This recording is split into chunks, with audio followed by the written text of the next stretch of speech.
What's going on, everybody? It's Childish. We're back at it again with some very exciting news for the Summoners War community. It looks like the secret is out. One of the things that the developers kind of hinted to us when we were in Seoul, Korea, was there's going to be a new fusion monster in the game, and it looks like it's going to be right around the corner. We have the Fire Lightning Emperor with the new mechanic, the knowledge mechanic here. So we're going to take a look at his skills and kind of think about how we can incorporate this and maybe some of the compositions that we currently use here. So first skill, Lightning Strike, attacks the enemy and steals one beneficial effect with a 50% chance.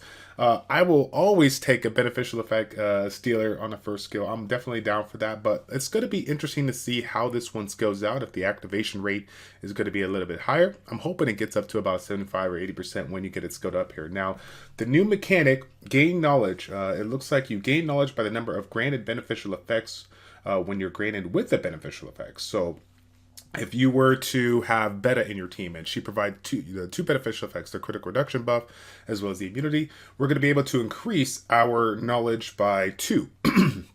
And then we have the ability where if an enemy or an ally dies, we're going to be able to gain 3 knowledge right off the bat here. So it looks like this is going to be something that will kind of accumulate as the match progresses. But when we take a look at the next skill, you will see that basically once we use the knowledge, it's going to be used and it's going to be kind of repleted or depleted, so on. But pretty interesting mechanic. It looks like this unit can definitely get strong over time. We'll have to see how things work out, because there's some things that are kind of interesting when you kind of look at this a little bit closer here. So now the second skill, or the third skill essentially, which of course I'm guessing is the second skill, so the pass will be on the third, attacks the enemy in order of low HP ratio to high HP ratio by the number of knowledge you have. So I'm guessing when you have 4 knowledge at least, you're going to be hitting somebody with the high HP ratio, and maybe when you have 1 knowledge, you'll hit the low HP ratio, or maybe it's just going to automatically attack the low HP ratio, and once you get it killed, you're going to go focus on somebody else. So this is interesting on this skill, because if it doesn't, I mean, if it's an ability that you get a cast, yet you cannot really target anybody that you want, I'm curious to see how people are going to play it out. But if you think about it, when you're taking your composition and you're focusing on a specific unit, you've identified the threat and you're working on it, at least it's going to be going for the unit that you're trying to take out, if your other units are working on that as well. So again, a lot of things are kind of up in the air with this one so far, but we'll have to just see how it plays out when we get this one available. Now, once we have accumulated 5 knowledge here, we're going to destroy the enemy's max HP by 50% of the damage dealt, which is pretty nice, right? They're outside of Beth right now. There's really no other unit that does an absurd amount of enemy's max HP. And of course, if we think about PvP, Guild War, Siege, or even RTA, we're going to be very, very limited on what we can do at the last part of the stages, or last part of the RTA matches there, with the attack buff coming in, or the attack power increasing, the HP decreasing.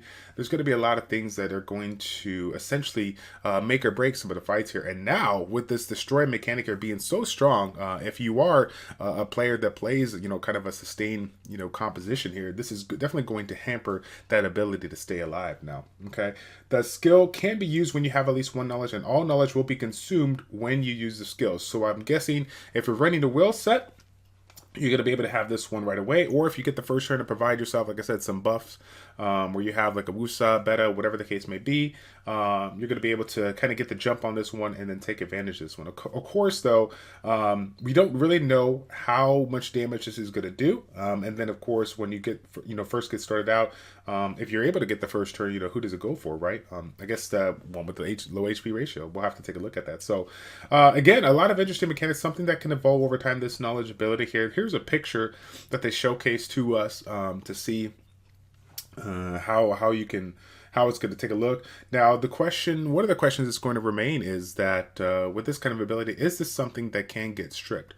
I'm going to guess this can't get stripped. I feel like if it was a regular beneficial effect, it would be like in the blue, so that you can strip it off. When you think about chilling per se, when chilling strips an endure buff from Theo, he'll keep the endure buff from Theo. But if he strips a hug buff from Chandra, he's not going to keep that. He essentially just strips it off, and it's over here. So that could be interesting if this is actually a considered a buff, because there are units that are going to be able to strip this, and if that's the case, that can be a really, really strong counter to this unit, not allowing it to have a high amount of knowledge here.